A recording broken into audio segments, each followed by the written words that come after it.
Antoine Robitaille. Écoute! Oui, j'écoute. J'en suis pas revenu de ce qu'il a dit. On est là pour aider. Ben, je trouve que oui. On veut aider. Je suis là pour aider. Ouais. OK. Les deux. Écoute! Antoine Robitaille. La rencontre. Robitaille du Trisac. Antoine, bonjour. Bonjour, Benoît. Je sais que tu vas me dire, t'as pas lu, t'as pas su, t'as pas vu, mais là, Québec solidaire organise une autre marche dimanche le 26 janvier. Il me semble qu'il devrait aider à la paix plutôt que d'initier encore, de jeter de l'huile sur le feu, sur le conflit. La question a été posée à Ruba Gazal hier et j'étais au point de presse. Oui. Elle a dit que nous sommes dans une démocratie, les citoyens ont le droit de s'exprimer, on peut pas... Oui, mais est-ce que tu es dans une démocratie? Peux-tu avoir du jugement, même si tu es dans une démocratie? Peux-tu arrêter? Elle dit il y a un cessez-le-feu, certes, mais il y a, elle prétend, elle soutient qu'il y a un génocide. Puis elle souhaite un génocide pour Israël. Ils pensent ça, et on peut trouver ça excessif, mais ils pensent ça, ils le défendent dans la rue. Ils disent que aussi il y a un mandat d'arrestation contre Netanyahou.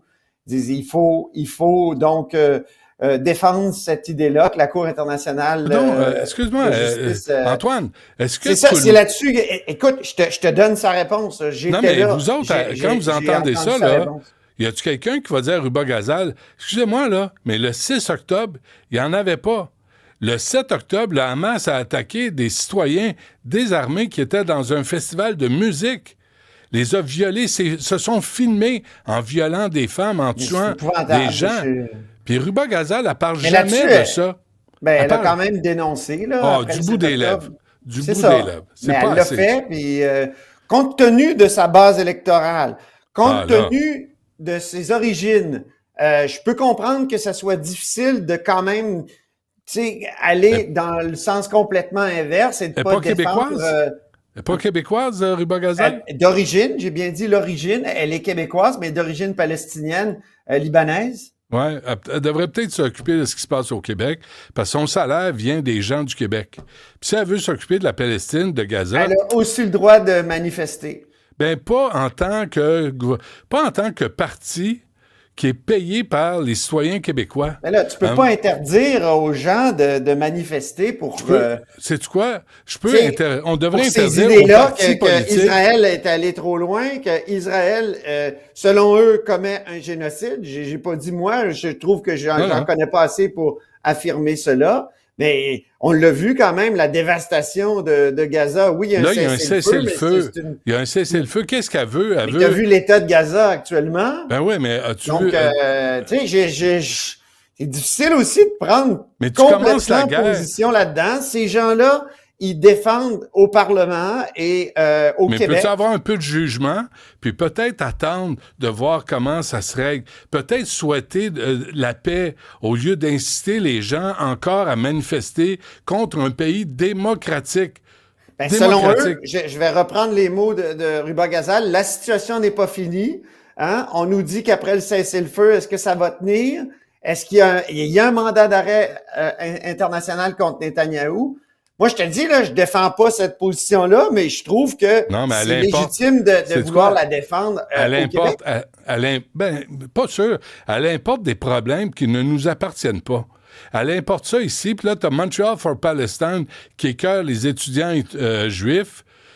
On est tout fiers au Québec d'avoir des relations internationales. Mais Antoine, justement, on peut prendre position, on fait partie de la francophonie. C'est pas prendre position politique aussi. T'appelles From the River to the Sea. Ça, c'est le génocide de l'Israël. C'est ton droit à la liberté d'expression de critiquer ça. Puis moi aussi, ça me rend très mal à l'aise. Puis il y a des gens d'origine maghrébine qui m'écrivent me dire ça n'a pas de maudit bon sens. Je suis d'accord avec toi. Mais de là à dire qu'elle n'a pas le droit de siéger, là, je ne suis pas. Je suis pas d'accord avec toi. Moi, je pense qu'elle est indigne de siéger parce que vraiment, moi, je trouve à un moment donné, ça prend du jugement. Parfait. Si tu veux la paix dans le monde, il faut t'arrêter d'inciter la haine. Mon cher Benoît, là-dessus, je pense que tu as le droit de critiquer ses positions. Les gens qui, comme Julien est venu, il a critiqué ses positions, il essaie de mettre le doigt sur des choses très condamnables, comme lobbyiste qu'il est. Il a bien le droit, il l'a exposé. Elle ne pense pas ça. Puis Québec solidaire, ils sont toujours allés dans ce sens-là. Tu sais, il y avait Louise Arel qui tenait ces positions-là aussi. Est-ce que tu dirais que Louise Arel est a été indigne d'être président de l'Assemblée nationale, mettons? C'est parce que là, t'as un conflit, tu sais.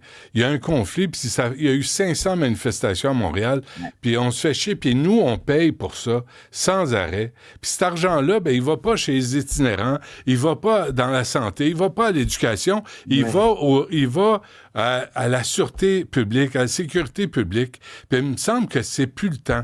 Puis il me semble que tu laisses aller... C'est une situation très grave et que certaines personnes veulent dénoncer. Mais allez-y. Ils ont pris tu sais, à un moment donné, ils ont choisi leur camp puis ils vont dans ce sens-là. C'est ça. C'est légitime. Moi, je peux pas dire que c'est illégitime. C'est légitime de souhaiter le génocide du peuple israélien. J'ai jamais entendu Ruba Gazal dire qu'elle souhaitait le génocide du peuple israélien. OK, qu'est-ce que ça veut dire « from the river to the sea », Antoine? Faut arrêter d'être comme cabochon, là. C'est vraiment troublant, je suis bien d'accord avec toi. Puis il faudrait la confronter. Moi, je ne l'ai pas confrontée là-dessus, donc j'aimerais ça la confronter là-dessus. Qu'est-ce qu'elle dirait de ça? Effectivement, il y a des gens là, qui trouvent ça épouvantable, mais j'avoue que mon focus est ailleurs, personnellement. Mais je trouve que, tu sais... OK, c'est juste à Montréal. Je la trouve pas indigne de siéger. Mais ça n'arrête pas à Montréal. Là. Puis t'as Montreal for Palestine qui sont pires, qui menacent des gens dans la rue, qui cassent tout. Puis SPVM fait de la guerre, 0 arrestation. 500 manifestations, Antoine, 0 arrestation qui ont mené à des accusations. C'est quand même extraordinaire. McCartney s'en vient au Québec. Oui, rapidement, j'ai vu un bon tweet ce matin de Elias Makos. Je sais pas si on peut le montrer. Elias Makos, qui est de CJAD, Radio anglophone de Montréal. Je trouve que dans ce tweet-là, il y a 2 défis de Marc Carney. Les choses vont bien pour Marc Carney actuellement. Il y a beaucoup d'appui de taille. Il va recevoir celui de François-Philippe Champagne demain après-demain, dimanche à Shawinigan. Ça va être tout un spectacle et c'est bon pour Marc Carney. Enfin, il va avoir comme un lien avec le Québec. Et là, dans son tweet, Elias Makos, il dit, d'une part, je remarque qu'il va être à Montréal et pour l'instant, il n'a pas accordé d'entrevue à personne et il va participer vraiment à une assemblée de financement où il va y avoir vraiment des grosses gommes, là. Et notamment un milliardaire. Et tu sais, c'est l'image du banquier qui vient de la haute. Et ça, c'est avec ça qu'il va vouloir rompre aussi. Non seulement il va vouloir rompre avec le Justin Trudeauisme, mais il va vouloir rompre avec ça. Or, il participe et c'est nécessaire, c'est sûr, en politique de ramasser des sous, mais ça contribue à l'image dont il veut se défaire. Autre chose, il n'a pas encore parlé aux Québécois. Puis, tu sais, sur son site, il y avait des traductions Google de ses textes. C'était un peu insultant. Là, il paraît qu'ils ont corrigé. Là, tout à l'heure, Guillaume Saint-Pierre me disait qu'il avait corrigé ça. Mais je trouve que dans le tweet de Makos, il y a deux défis de Marc Carney. Puis il fait référence à ses collègues francophones aussi. Là. Il parle des médias francophones. Il dit ça n'a pas de bon sens. Il n'accorde pas d'entrevue encore. J'imagine qu'il va en accorder à partir de dimanche, la semaine prochaine. Il y a un gros appui qui s'ajoute. Mais là, il va falloir que, tu sais, on n'est pas rien, nous, là, les francophones au Canada. On est si peu. On est si les Québécois. On est si peu de choses. Mais tu vois, tu me fais contrairement à Poilievre, il a besoin de nous. Ça fait que, si jamais il veut gagner les élections.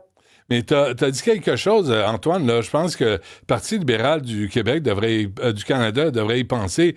Ça, un banquier comme ça, là, à la tête du Parti libéral, ça ferait l'affaire de Donald Trump. Peut-être qu'il serait plus amical en notre endroit. Je sais pas. Je sais que il courtise des milliardaires. Il va avoir un milliardaire là où il va se rendre ce soir à l'Assemblée où il va avoir du financement. Et on sait à quel point il y a une montée des milliardaires aux États-Unis qui finalement s'acoquinent au pouvoir. On parle même de Broly Garchi. Oligarchie. Oligarchie, mais Ouais.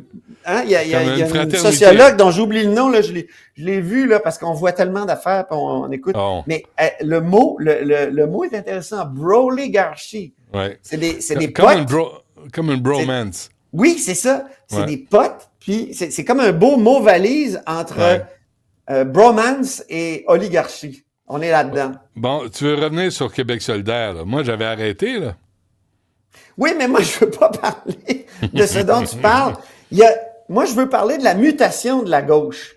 Et je sais pas si on a l'extrait, mais... Oui, on l'a.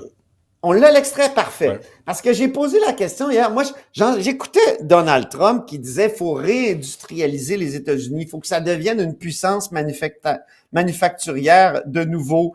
Si vous voulez vendre des objets, des produits aux États-Unis, ben il faut que vous investissiez dans les manufactures aux États-Unis, sinon vous allez être vraiment frappé par des gros tarifs. Ça, c'est sa menace. Or, moi, j'ai de la mémoire, puis toi aussi, je suis certain, la gauche était contre le libre-échange, était contre la mondialisation. Hein? Et là, c'est Trump qui met en avant des idées protectionnistes, qui a mis fin à la domination du courant libre-échangiste aux États-Unis. Le courant libre-échangiste, c'est à partir de Reagan, Bush père, Clinton, Bush fils. Je te rappelle qu'en 2001, il y a eu un sommet des Amériques à Québec, et qui manifestait contre le libre-échange? Ouais. C'était Françoise David. C'était Québec solidaire, au fond, qui n'était pas encore créé, mais je veux dire, c'était tous ces mouvements-là qui disaient la mondialisation. Ça nous empêche d'avoir, par exemple, elle disait, je suis en train de lire parce que j'ai écrit une chronique là-dessus, tu sais, ça nous empêche de monter le salaire minimum. C'est à cause de la mondialisation qu'on n'arrive pas à avoir salaire minimum qui a du bon sens. Or, hier, j'ai voulu poser la question, j'ai dit, coudonc, est-ce que vous entendez pas avec Trump là-dessus? Tu sais, des fois, je trouve qu'il y a des questions qui ont l'air niaiseuses, mais je trouve qu'elles sont bonnes. Puis, là, écoutons la réponse d'Alejandra Zaga Mendez, qui est la nouvelle porte-parole en matière de finances de Québec solidaire. En fait, pour répondre à votre question aussi, ce que j'ajouterais, c'est qu'il y a une différence entre Trump puis une vision plus de gauche de l'économie. C'est que Trump... Ah oui? Vous le savez, là, quand on se tourne vers le nationalisme, Trump, ce qu'il fait, là, c'est pas seulement mettre des tarifs, là, c'est le faire aussi pour avantager ses amis multimilliardaires. Ouais. Il y a vraiment un objectif, là, d'accroître la richesse entre les mains des plus riches. Mais les classes laborieuses ont voté pour lui parce que bien sûr, il leur dit, je veux ramener les emplois que la mondialisation et le libre-échange vous ont enlevés, non? Pour répondre à la question on peut faire une économie plus résiliente, on peut faire plus d'industrialisation puis de les voir selon les secteurs, mais l'objectif donc, ultime, c'est de... Tu vois sa réponse? Ouais. On dirait qu'elle comprend pas que la gauche, depuis des décennies, a perdu le vote ouvrier. Et que ce soit justifié ou non, le vote ouvrier aux États-Unis, il est où? Ouais. Il est chez Trump. Le vote ouvrier, il est où au Canada? Il est chez Poilievre. Oui, et je te rappellerai, Antoine, j'en avais parlé pendant juste avant les élections, Michael Moore, le gars qui faisait les documentaires. Ah oui! Qui disait, il y a un président qui est allé voir le Big Three, les 3 grands fabricants de voitures, puis a dit, si vous sortez les usines des États-Unis, on va vous mettre des tarifs douaniers. Ben oui. Pour garder J'ai lu aussi le livre No Trade is Free de Robert Lighthizer, qui était représentant au commerce c'est lui qui a négocié avec Chrystia Freeland le nouvel ALENA. Okay. Dans son livre, là, il explique, d'ailleurs, son livre commence par le fait que lui venait d'une petite ville ouvrière qui a été dépouillée de ses manufactures, de ses usines, et que c'était la vie qu'il trouvait agréable dans cette petite ville-là de Caroline du Nord, si je me souviens bien, a été complètement dévastée par le libre-échange. Et donc, la droite, oui, c'est les broligarques, mais c'est aussi, c'est drôle, c'est succès d'avoir réussi à parler et à convaincre les classes ouvrières. Ouais. Et là, moi, je constate par les réponses de Ruba Gazal, parce qu'il y en avait une avant, puis de Alejandra Zagamandez, qu'ils n'ont pas l'air à saisir. Ils ne savent pas sur quel pied danser. Parce que oui, ils ont défendu toutes sortes de choses, la nouvelle gauche, c'est-à-dire l'accès aux toilettes non genrées, puis des patentes ça, de même. C'est important, oui. Ça, les ouvriers, ils n'ont pas embarqué là-dedans. Et là, il faut qu'ils se redéfinissent. Qu'est-ce que ça va vouloir dire? Je sais qu'il y a des gens qui sont pour une démondialisation dans la gauche et qui essayent d'aller rechercher finalement les ouvriers et les travailleurs. Ouais. Mais pour l'instant, on n'a pas ils ne savent pas sur quel pied danser avec un Trump qui lui... Avant qu'on se quitte, est-ce que Québec solidaire a réagi aux pertes d'emploi chez Amazon? Ah oui, il était scandalisé, c'est sûr. Mais tu sais, c'est drôle comme...